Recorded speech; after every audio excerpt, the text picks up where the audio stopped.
Бзера шумас телехопша наусура яцнуцой тапсу телехопша пресс-центр. Уште минуты заишьяшу эфира чхаку папсу телехопшира хаканаладжа. Шибзия кухашац хуйц коллегацу бзела шабейты ехепей пресс-конференциях и табу памтапшаны шахим нахыцыз.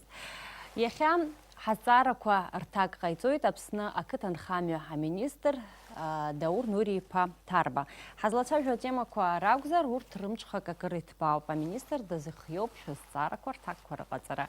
Здравствуйте, коллеги! Мы рады видеть вас в пресс-центре Абхазского телевидения. Сегодня на наши с вами вопросы ответит министр сельского хозяйства республики Даур Нуриевич Тарба. Даур Нуриев взял шабы. Один что зар с коллегача зиграст актуал расцу зара ласалагует ехепи амтаза амармалташ тпты ядхало усмепгет кабанза нейхо яробаски бар реферам захтагылоп яра ацугора процесс хыркшома ярбан усмепгет куигацо изипшро хтагыла заша яйткылан кытам нхамёджа. Шибзия хатырызку ланам, шибзия хатырызку журналистра, хатырызку телехопштра. Табу паншас модабри заюк шарахетешказ, избан заряха, хунткара юнуцга, эйвейпши макытан хамиад палауска, хава ажлар напел хана анак заряжу. Нас цапхбиашук сишиждыруя пшабри рабха без зара лана чулар газазара. Амармалташпты хунткара экономика дарадза игоны хадуанаты хакул гозар акытан хами хархарта.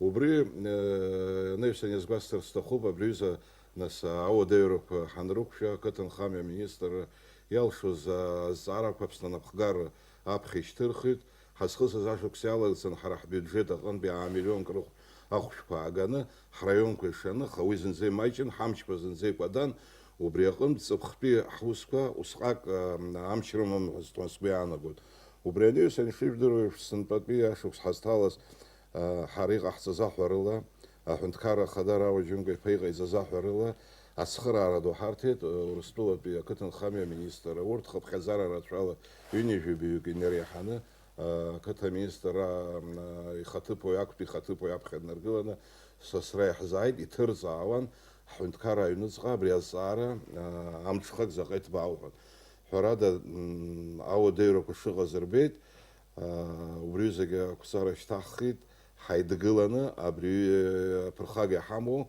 хамчпейт гыланы хачагыланы ауспа мепахгарс Дараз табуб хунрас хостахуб хаважлар хазга абри харяхбаз я иштахз акцара напыла абри марн малташ ахшарахан илахзамя хаважлар абри дараз яшане хазгылы жугыжуга критика карцет хачак шаряла гом уи хаважлар рыдыркулум ханаха Насуи урстула хунткара ажалагала игарцазала юитона генерихана харяхуша замана маташпта ахуршет ахубренюсен харяхамо хабхазара парыла бижба батон архунза псны хава ажлар амарматашпты эзырги хахваби угозара бриаусакана бизнес знапалаку хава ажлар дары бзене хазгылет ейтыргает аус зваза губка Яхваб Чимчи района зубже кыты угозар квира ягон хондыгоп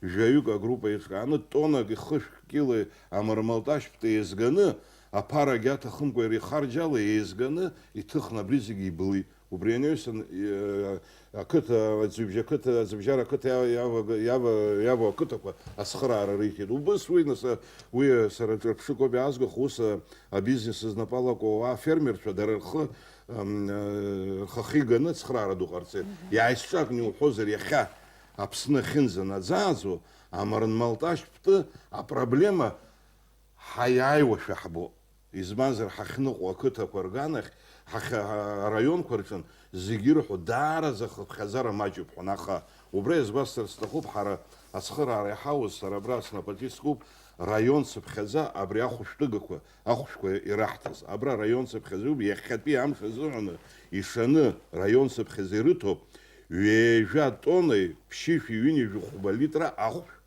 Абра район цыԥхьазисымоуп, уи аҭахызар ишәасҳәоит, убри анаҩсаны Аҟәа ақалақь иацхыраара раҳҭеит, анаукаҭҵааратә институт, ҳара иҳамоу Кәыдрытәи аҩхаа, Бзыԥтәи аҩхаа, абарҭ зегьы ҳамч ахьынӡарықәхоз ахәшәқәа раҳҭеит. Убри анаҩсаны иазгәасҭар сҭахуп, абра адунеибжьаратә еиҿкаарақәагьы ацхыраара ҳарҭеит. Урыстәыла аҳәынҭқарра аганахьала ҳара иҳауит 5 тоннак. Ҩажәа тонна инахыҳәҳәа иҳауит адунеибжьаратә еиҿкаарақәа рыцхыраарала. Урыстәыла ацхыраарала иҳауит сынтәа шәи-ҩажәи-жәибжь-цыра ахәшәы злақәыртәо. Избанзар ҵыԥхара шәиԥшьыни жәыхԥацыра ацхыраара ҳамаз сынтәа шәи-ҩажәи-жәибжь ҳазыԥшуп даҽа хәышәцыра. Уи ҟалар, нас уи ацхыраара, уи нас ҳаиҿцәажәараҿы нас исҳәозар акәхап, абри атехника иазку зынӡа уаҩы имбац ахәшәақәдақәа бзиақәагьы аанигылоуп, уи нас атехника ҳаналацәажәо исҳәозар акәхап, иахьа иааизҿакны ихыркәшо ари ҳаиқәшәара нас иалагӡаны аамҭа усҟакгьы ҳамамзар акәхап, аха абри ҳазҭагылоу аамҭазы иуҳәар ҟалоит, иахьа ҳауаажәлар рымчала, зегьы абри атәы шәымчала, зегьы ҳамчала, абри апроблема ахәаҽра ҳаҿуп. Анаҩсан абри ааԥынтәи ақыҭанхамҩа аидҳәала аусқәа хықәкыла азҵаарақәа ргылеит, ишԥацо ҳацәаӷәарақәа. Ҵыԥх ишыжәдыруа еиԥш ӡыс аамҭан. Абри ааԥын анааи, ацәаӷәара аамҭа анааи, ҳара ақыҭанхамҩа аминистр аусуцәа абас акалендараҿ иазгәаҳҭон, ҩынҩажәи мшы ақәауа. Аԥырхага дуӡӡа ҳауит, ҳахьымӡеит, уи анаҩсан амшқәа нас ааԥынра ииасит, аԥхынра ааит. Сынтәа иааизҿакны иуҳәозар, ақыҭанхамҩа аусқәа цәгьам, ицәгьаӡам, ибзиоуп уҳәаргьы ауеит, аха ара хәыҷӡак ауаҩ игәы изырхо иҟоу абри ашора иҟалаз, аарҩарамҭа ҳҳәоит, абри хәыҷӡак аԥырхага ҳанаҭара иалагеит.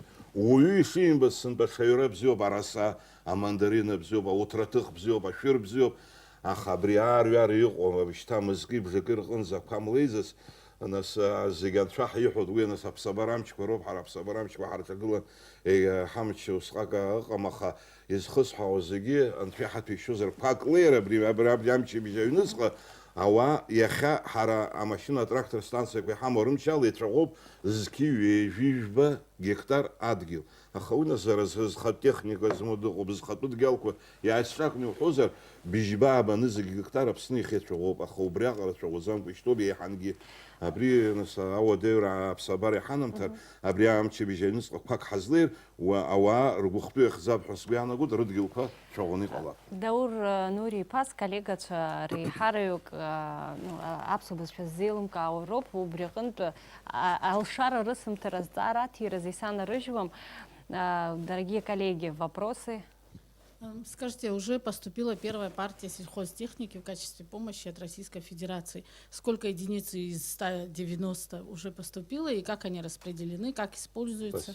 Спасибо за вопрос. В принципе, у нас запланировано было проведение такой пресс-конференции в конце этого месяца. Почему мы рассчитали, что к концу месяца на 100% наша сельскохозяйственная техника будет уже в Абхазии. Знаете, я вот с большим извинением, не сказав предисловие и сказать, что мы получили помощь в такой-то сумме, это неправильно. Для того, чтобы этот день свершился, на самом деле проведена очень большая работа. В свое время президент нашей страны Рауль Джунгович Хачимба обратился с просьбой президенту Российской Федерации Владимиру Владимировичу Путину об оказании помощи сельскохозяйственной техникой и прицепным оборудованием. В поддержку этого письма тогдашний премьер-министр Заур Артемович Миквабе тоже обратился параллельно к своему коллеге, премьер-министру Российской Федерации. Знаете, вот мы должны понимать один факт, что продвижение таких писем, это у нас мы хотим в Абхазии, что письмо мы сегодня сдали в канцелярию, через 2 дня ответ получили, а в Российской Федерации, в таком большом государстве, продвижение таких документов требует определенного времени. Дальше состоялась встреча наших руководителей в Пицунде.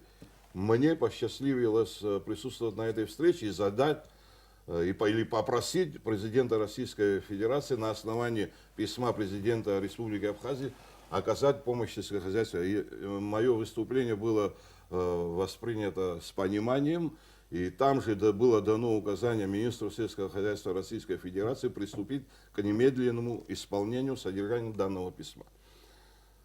Но, знаете, любой документ в правительстве Российской Федерации с каждым министром согласовывают. Этот документ пошел по кабинетам, по министерствам Российской. Это письмо рассматривалось ровно 1 год, 2 месяца. За это время я успел с президентом нашей страны вместе с ним поехать в Москву, встретиться очередной раз с министром сельского хозяйства.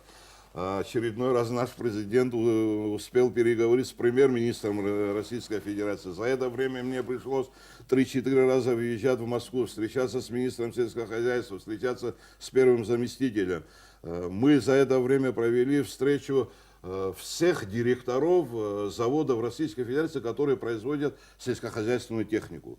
Пригласили их к себе в Абхазию, они презентовали свою технику. В общем, для того, чтобы логическое завершение этого вопроса была проделана огромная работа. На сегодняшний день хочу, за что время это тянули, чтобы все мы огласили, но тем не менее хочу сказать, что 60% того перечня сельскохозяйственной техники и оборудования уже стоит в МТС Гудаутского района, потому что по нашему договору станция прибытия данного оборудования и сельхозтехники была обозначена МТС Гудаутского района. Вы были журналисты, со мной уже ездили, мы практически через каждый день принимаем грузы. И мы думаем, завершим к концу этого месяца эту акцию. Это на 200 миллионов рублей безвозмездно оказано Республике Абхазии Российской Федерации в виде сельскохозяйственной техники и прицепного оборудования. Мы, в свою очередь, на основании уже перечня той техники своим приказом я уже распределил. Есть у нас распределение этой техники по районам. Каждый МТС получит определенное количество техники и прицепного оборудования. Но, знаете, все не так хорошо, не все так хорошо и гладко. У нас проблема с механиками, кому мы вручим эту технику. То есть, кто будет управлять этой техникой. К великому сожалению, наш горький опыт по первой партии 10-летней давности о полученной технике, делая выводы, можем сказать, что мы к технике отнеслись по-варварски. Такого мы себе позволить на сегодняшний день не можем себе, потому что такую помощь навряд ли мы в ближайшие десятилетия получим. В связи с этим мы уже подготовили проект договора с тем механиком, с тем физическим лицом, который будет работать на этой технике. Ответственность полностью ложится на тех, кто будет управлять данной техникой. Если по его вине какие-то поломки, за все будет отвечать он. Если по вине государства, мы несем эту ответственность. Вот такая ситуация. Одним словом, в принципе, эта операция к концу месяца, я думаю, завершится. Спасибо за ответ, коллеги. Даур Нуриевич, у меня к вам 2 вопроса. Я хотела бы узнать, какова судьба абхазских садов. Это был грандиозный проект, и по сути своей уже в этом году сады давали бы уже полноценный урожай. Но если зайти в наши магазины или на рынок, у нас все привозное. Также были проекты и частные, разбивались сады, виноградники, тоже ничего о них не слышно, или они, так сказать, ушли в небытие, или у людей нет денег. Вот хотелось бы выяснить то, что потеряны рабочие места. Это вот первый вопрос. И второй, тоже мне интересно, какова судьба овощехранилища, что с ним?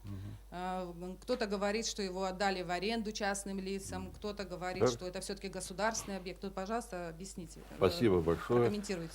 Вопрос очень интересный и популярный, потому что относительно фруктовой кампании, которая проводилась с 2011 года, много недоразумений, много разных вопросов, но хочу вам доложить следующее. 2 года тому назад, когда я приступил к своим обязанностям, мною был подписан приказ о создании инвентаризационной комиссии, которая провела опись всех наших фруктовых насаждений. По тем документам, которым располагает сегодня Министерство сельского хозяйства, это 1340 гектаров. Знаете, это кропотливая работа. На самом деле мы в течение 1,5 месяца занимались инвентаризацией всех этих наших садов. Вывод. Знаете, я могу долго говорить по каждому району, по каждому участку я могу говорить, потому что сам на ощупь все проверял. Выводы. На тот момент, это 2 года тому назад, комиссия пришла к выводу, что из 1340 гектаров 780 гектаров практически подлежат списанию. На этих землях ничего не растет, заросло все буряном, там следа от фруктовых насаждений нет. А остальные сады, 380 или 390 гектаров, они в хорошем состоянии. Особенно эти сады в хорошем состоянии в Гудаутском районе, в Гагарском районе, в Гульрифском районе. Это Айба-Джото, Чагава, ну и многие-многие другие. Сейчас фамилии просто я могу не вспомнить всех. Плачевная ситуация у нас сложилась по Ачимчирскому району, по Галскому району, по Ткварчальскому району частично. На сегодняшний день, в принципе, этот проект мы готовили еще год тому назад, чтобы принять решение о списании этих земель, ну, как-то изо дня в день, хотя наш проект уже готовый, лежит год с лишним в кабинете министров, новый премьер-министр Геннадий Леонидович Гагуля принял такое решение. Буквально, наверное, на следующее или через одно заседание будет принято решение о списании этих площадей. Это 700 с чем-то, 780 гектаров. А те сады, которые сегодня будут безвозмездно переданы тем рабочим группам, которые работали на этих садах. Это очень правильное решение и волевое решение, я вам скажу. Как бы нас не критиковали, как бы нас не осуждали, если мы такое решение не примем, и эти оставшиеся сады тоже потеряем. Относительно, уважаемая Наталья, частных садов мы всегда к частной инициативе относимся очень бережно. А то, что, к великому сожалению, многие из нас к государственным программам, как попало, что касается твоего личного, мы всегда относимся правильно. Частные сады процветают во всех районах. Те, которые имеют заложили, вернее, свои сады, они за ними смотрят и вкладывают. Эта программа почему провалилась? Потому что было обещано, что последующие 5 лет будет финансироваться за уходом этих садов. Ну, так получилось, что с российской стороны финансирование прекратилось. И, кстати, за эти 2 года я 27 миллионов долгов выплатил тем группам, которые производили, вернее, ухаживали за этим садом. Но, тем не менее, этих денег не было, но это не означает, что вот Акапа, Сухумский район, вы посмотрите, поезжайте, практически у подножия гор, даже может быть и выше, 100 гектаров каких садов они за это Бжаня, Зааде. Посмотрите, это те культуры, которые не произрастают на побережье, а в горной местности они произрастают шикарно. Садоводы из Италии, когда приехали, посмотрели нашу природу и так далее, поднялись туда, они были поражены.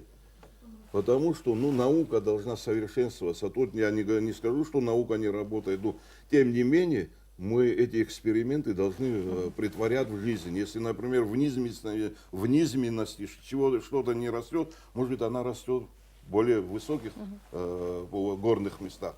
Одним словом, решение вот такое будет принято буквально через 1 или 2 заседания.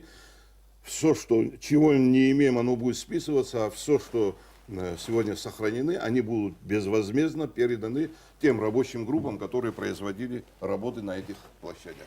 Спасибо. Да, вопрос о овощехранилище. Чтобы, знаете, да, я тоже слышу иногда, в соцсетях читаю, тоже информация такая была вброшена, что ничуть ли овощехранилище, построенное там за 130 миллионов, она передана в частные руки или в аренду. Абсолютно, она является государственным предприятием, она в данное время находится, балансодержателем данного предприятия является республиканское унитарное предприятие Абхазплодовощторг, которое было учреждено нами, Министерством сельского хозяйства. Знаете, заложена идея очень хорошая в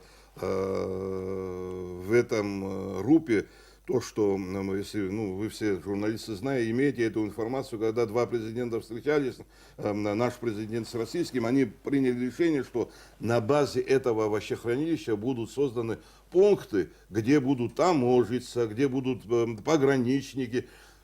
все грузы будут, колонны будут формироваться там, а на границе никаких препятствий не будет. В принципе, этот процесс пошел. Мы уже предоставляем помещение представителям российской таможни и пограничников. Его возглавляет Лагвилава Амиран, инициативный человек. По итогам первого года, хотя в каком смысле, когда вот программу мы говорим, что вот нашему населению, которое выращивает овощи, фрукты, некуда девать. В принципе, заложено, чтобы как раз таки этот РУП закупал бы у населения все эти овощи, фрукты. В этом году они приняли небольшое количество цитрусовых. У населения прямо закупали, хранили там, формировали грузы, таможили там и отправляли. В дальнейшем эта идея будет развиваться. В принципе, оно для этого и построено, чтобы она служила нашим сельчанам, тем, кто производит овощи, фрукты, все остальное в селах. Никаких арендных отношений нет, и навряд ли это когда-то будет, если кто-то даже мечтает или положил глаз, ничего ни у кого не получится, это предприятие останется всегда, я думаю, в государстве, на балансе государства. Коллеги, вопросы? Да, пожалуйста, Виталий. Даур Нуриевич, расскажите о судьбе предприятия по обработке и фасовке меда. Насколько нам известно, уже 4 года идет работа по его открытию, все никак не откроется. Вроде бы со дня на день, и все никак. А между тем наши производители меда не знают, куда им обращаться, куда им сдавать свои объемы, потому как есть у нас, насколько всем известно, недобросовестные скупщики, которые потом его разводят и выдают туристам за качественный продукт. Расскажите, пожалуйста, об этом предприятии, когда он откроется. Очень хороший вопрос. В принципе, если кто-то из вас и не задал бы, я бы инициировал этот вопрос самому себе. Потому что на самом деле вопрос правильно поднят. С 2011 года идет строительство этого завода. Ну, я уже когда приступил тоже к работе, завод, линия была установлена, каркас, но отделочные работы не были завершены. Но мы произвели до осмечивания данного предприятия, нам выделили 5 миллионов рублей, и мы как бы завод довели до логического завершения. Линия, которая там стоит, она завезена из Италии. Ну, наверное, это я сейчас сужу из своих личных соображений, что можно было бы такую же линию купить где-то в России, потому что она ближе, обслуживать его легче.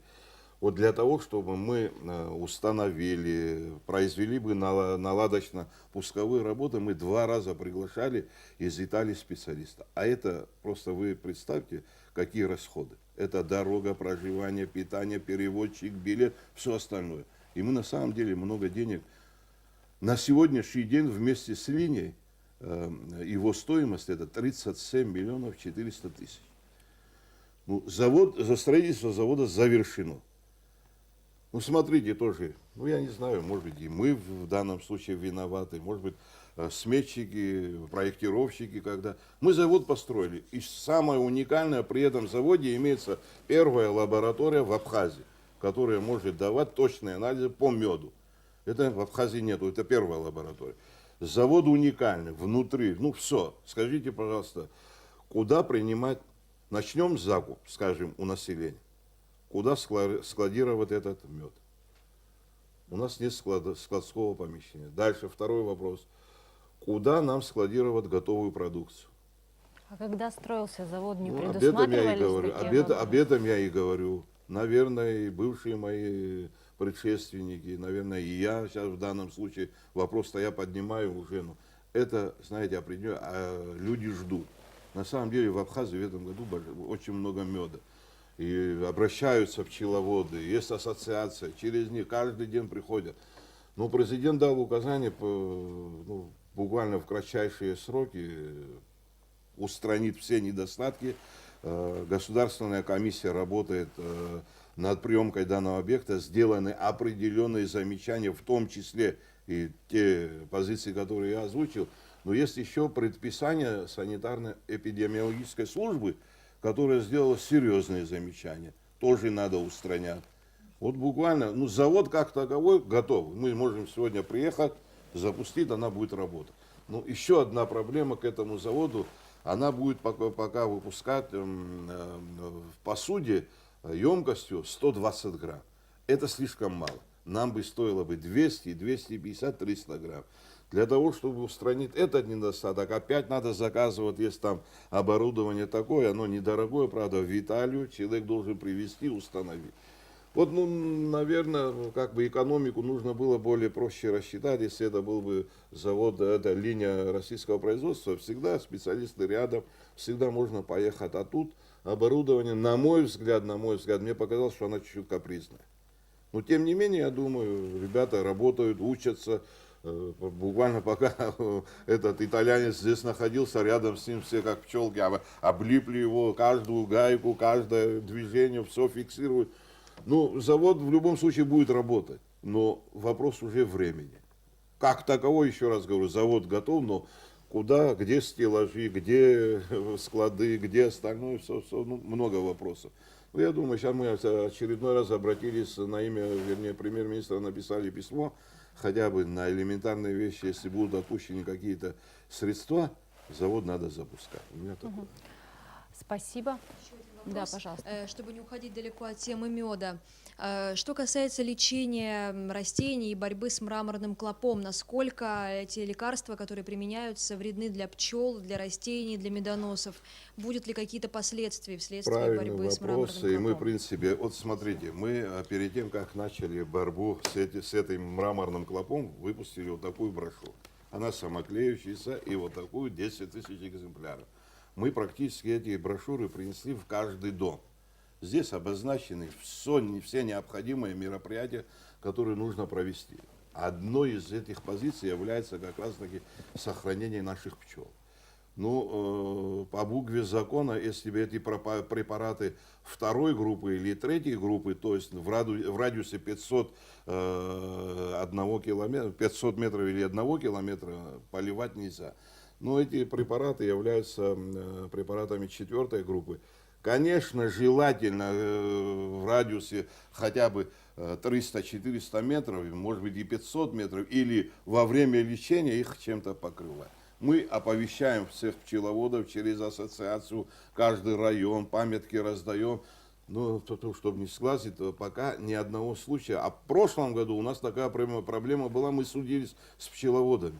Когда мы применили авиацию в Гальском районе, у многих пчелы погибли. Даже рыбные водоемы, рыба тоже вымерла. Знаете, это препараты, ну, мы стараемся, в каком смысле, получая ее, в прошлом году служба государственной безопасности, кстати, все эти препараты взяла, повезла в Россию, она провела на анализы.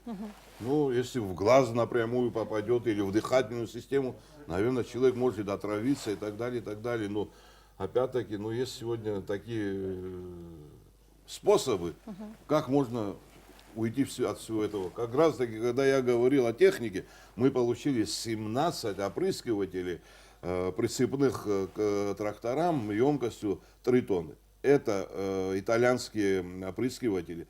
Они предусмотрены, что они защищены от всех мер безопасности. То есть это техника, которая прицепил, и она сама все делает. Не нужны операторы, не нужны шланги, ничего абсолютно. Ну, мы стараемся, знаете, эта проблема серьезная. В пределах наших возможностей стараемся, конечно, все это говорить, предотвратить. Ну, пока в этом году, чтобы вот так люди обращались бы, что что-то там с пчелами или там с рыбными водоемами, пока такого Жалоб случая пока нет, дай нет, бог, да. чтобы не было этого. Спасибо большое, Виталий, да, пожалуйста. Каковы все же предварительные результаты битвы с мраморным клопом? Было много каких-то заявлений, каких-то, значит, уже предварительных таких прогнозов. Но лето только началось. Можно ли говорить, что какой-то перелом будет достигнут, и все же мы не потеряем 50% цитрусовых и ореха 70%, как говорили в прошлом году? Да, было такое. Спасибо, Виталий. Я, в принципе, частично, когда говорил на абхазском языке, тут этот вопрос затронул. Ситуация какая? Я вот, знаете, честно, как бы благодаря нашему населению, благодаря всех вас, всех нас, мы ситуацию держим под контролем.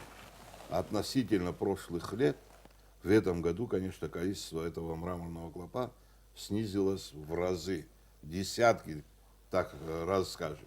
Потому что те мониторинговые группы представителей Россельхознадзора и наши, которые дают нам сводку в конце каждой недели, они на самом деле говорят, что вы достигли определенных и серьезных результатов. Нас критиковали, я еще на русском скажу, что мы объявили, что механический сбор мраморного клопа, это как бы мы ничуть ли унижаем людей и так далее, и так далее. Но, знаете, люди к этому вопросу, население наше отнеслось с пониманием. Мы по официальным данным, мы говорим, что мы выловили 3 тонны 600 килограмм мраморного клопа. Но по неофициальным данным мы можем говорить, я убежден, что если не больше, то не меньше, 8-9 тонн мраморного. Это наша наука удивлена, что такое. Вот мы отправляли своих специалистов в Соединенные Штаты Америки, и буквально 2 недели тому назад приехали из Италии. Когда, говорят, мы такие результаты начали им озвучивать, они никто не верит, говорят, что как можно такое количество клопов выловить. Понимаете, никто не верил, говорит. А на самом деле у нас, мы все очевидцы, так и было. Вот предприниматели, какое количество мраморного клопа выловили и уничтожили. Никто из них не за деньги, а просто сохранить свой урожай. Мы в этом году на самом деле можем сказать, что мы урожай сохраним. Единственное, вот я молю Бога, чтобы погода нам дала бы возможность. Засуха на самом деле уже отрицательно влияет на результаты сельскохозяйственной нашей работы. Если погода нам даст, дожди пойдут, я думаю, мы урожай сохраним. Единственное, хочу отметить, знаете, наверное, беда одна не приходит, как говорится, в Пагальскому району вот, обнаружили другой вид болезни, это грибковые заболевания. Мы говорим в данном случае о насекомых, а грибковые заболевания это уже другие препараты, это другое отношение, это совсем другое направление. Вот в нижней зоне, уже частично в Ачимчирском районе эта болезнь выявлена. Но мы как бы обратились с письмом, у нас в бюджете есть пока еще деньги, в бюджете Министерства сельского хозяйства, если нам дадут такую возможность, мы завезем. Есть препарат такой, топаз называется, в принципе он самый эффективный, мы ее завезем и раздадим по районам, хотя бы Гальский район и часть Ачимчирского района. Работа проводится и проведена огромная, она будет продолжаться. По препаратам сегодня все районы имеют предостаточное количество препаратов. Мы еще имеем резерв, который неприкасаемый. Не дай бог, чтобы он пригодился, но если в случае такого, мы готовы до конца года обеспечить препаратами бесперебойно. Ждем большую группу опрыскивателей ранцевых в количестве 500 штук. Ну, я говорил, тут и международные организации нам помогли, Российская Федерация нам помогла. Проблема единственная в том, что мы в этом году не получили феромоновых ловушек. А эффект феромоновых ловушек, он уникален.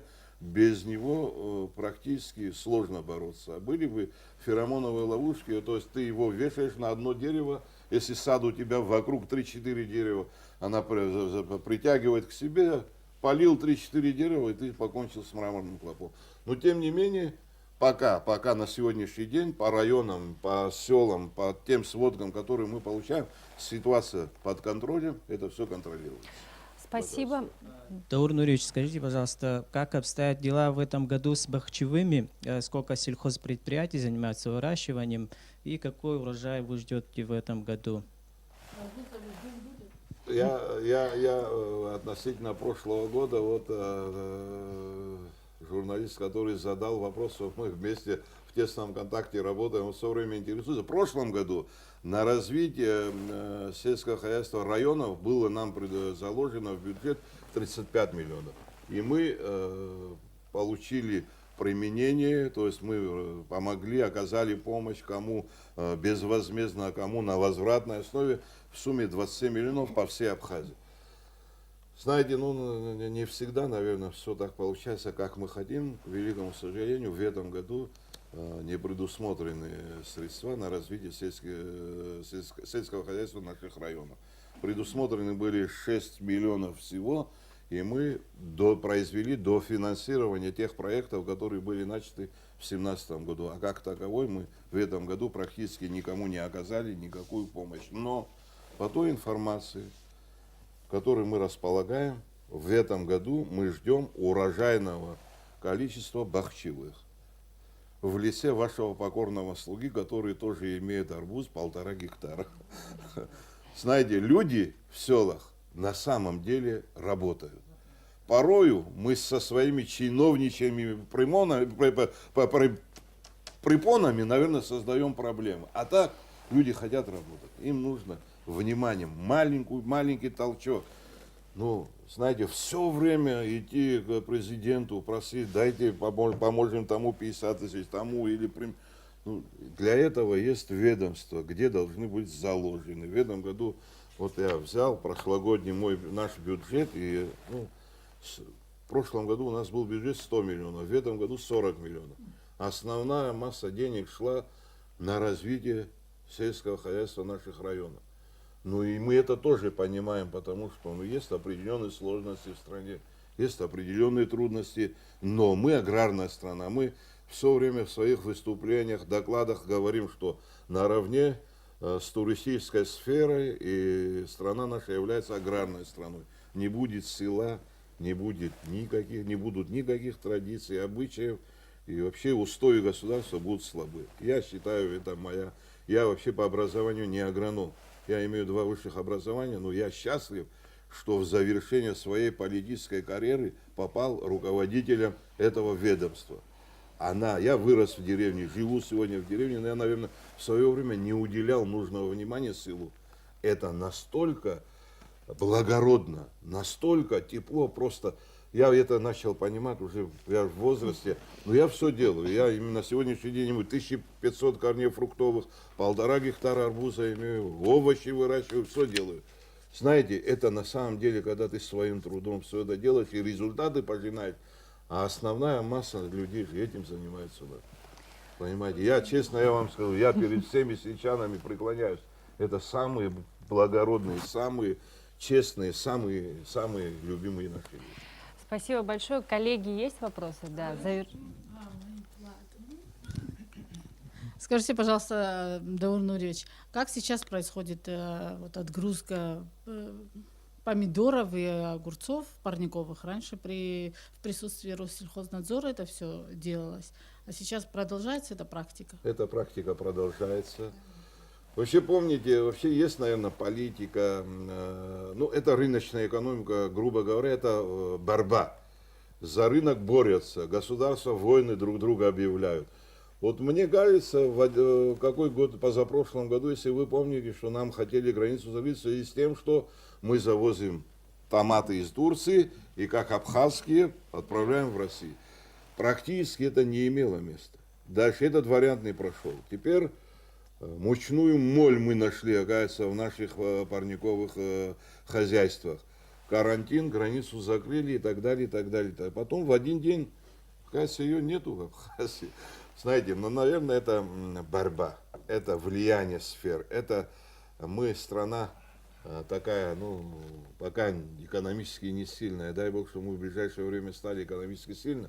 Но нам тоже надо учиться, что рынок это борьба. И нам надо выращивать качественно, экологически качественную продукцию, овощи. В данном случае, если мы 2 года тому назад говорили о 3-4 тысяч тонн всего выращиваемых овощей в Абхазии, сегодня мы смело можем говорить, это 10-12 тысяч тонн.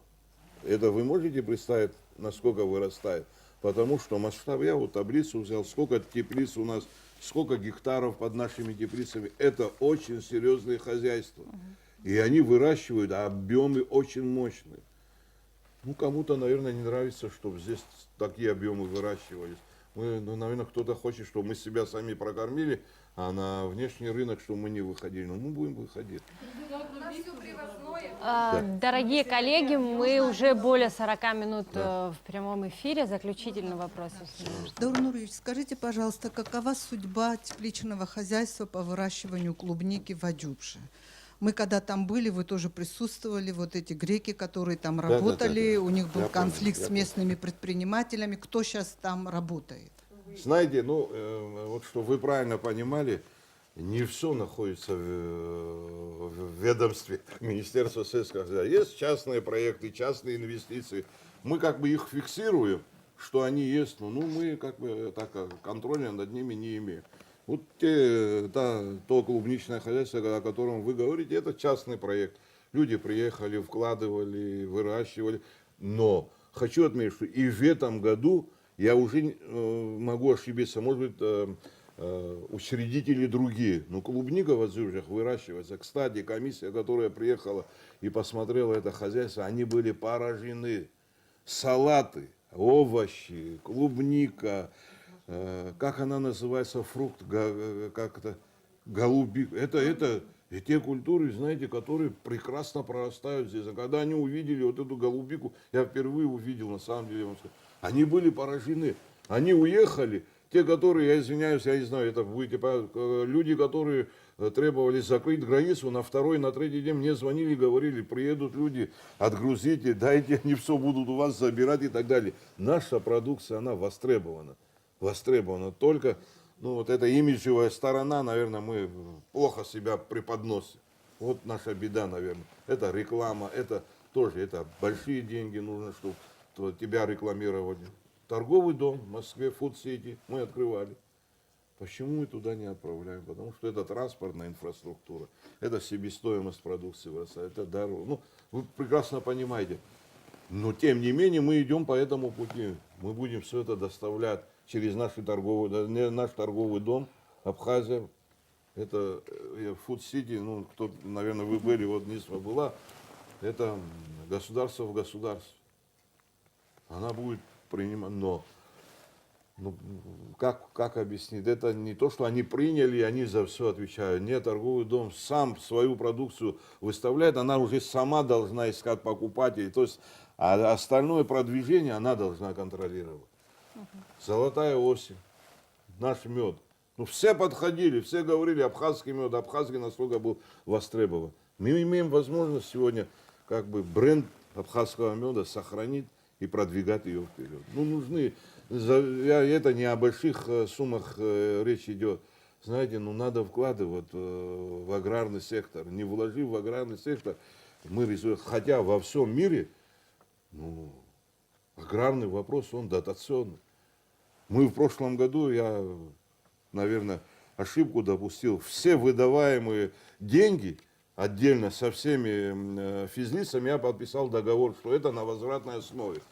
А когда КРУ проверила, ну, бывают моменты от погодных условий. В этом году, например, тоже могут люди погореть. В прошлом году, когда вопрос уже коснулся о возвратах, кто-то не может, кто и так далее, и так далее. Понятие дотации здесь мы практически убрали. И неправильно. Неправильно. Аграрный сектор, сельское хозяйство всегда датировалось. В бюджете России заложено на 280 миллионов или 2,5 миллиарда рублей как дотационные. В Соединенных Штатах, во всех государствах. Ну, мы будем пересматривать сейчас при формировании бюджета 2019 года, конечно, уже будет подход другой. Почему мы это сделали? Чтобы меру ответственности повысить.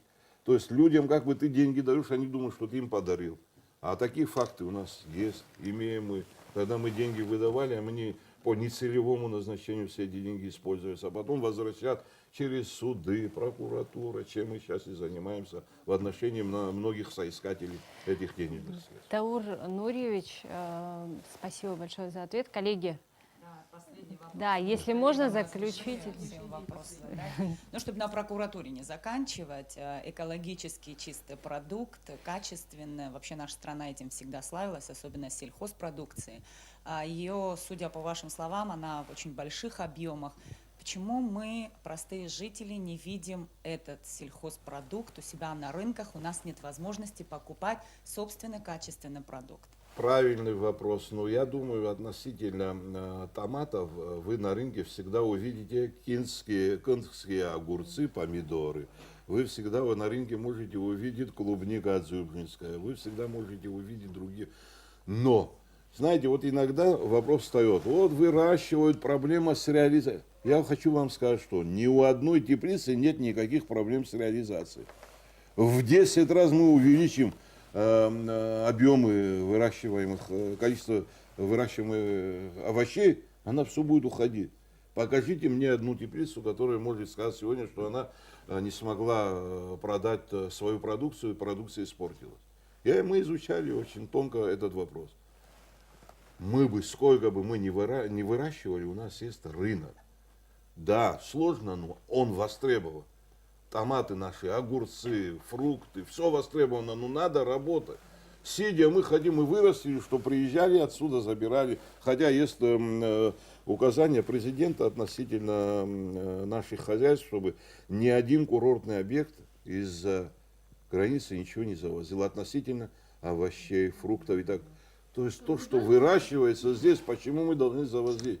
Увязать аграрный вопрос с курортами. Это тема, которая муссируется из года в год. Но конкретных Ну и решений немного пока мы не отрегулировать принимаем. ценовую политику, Конечно, наверное. конечно. Ну, наверное, знаете, я не думаю, чтобы та продукция, которая выращивается на рынке, не была. Ну, люди как-то, знаете, знают, что можно продать, рекламу такую. Хотя точки есть прямо, идешь на рынке, видите, кандых, огурцы, кандых, ну, есть такие точки. Ну, хотя надо это все делать, я согласен, потому что люди видели, отдыхающие, что это местная продукция, что это все выращено здесь. Ну да, Ну, правильно. иногда продавцы обманывают, знают, что люди ищут местную продукцию, выдают Ну, ей это уже другая сторона уже не к вопроса, Минсельхозу. другая сторона вопроса и очень серьезная сторона вопроса, кстати. Даур Нуриевич, спасибо вам большое, дорогие коллеги, и вам большое спасибо за ваши интересные вопросы. Сегодня мы рекордное время, мы побили все рекорды, мы 50 минут в эфире. Еще раз большое спасибо. И табуп, ехам тапшан рахшахин мехызыз. Хтелих общества обряла и хапиха пресс-конференция хыркшуп, и табуп ехахупшу зиге, я его яшанза. Абзирас.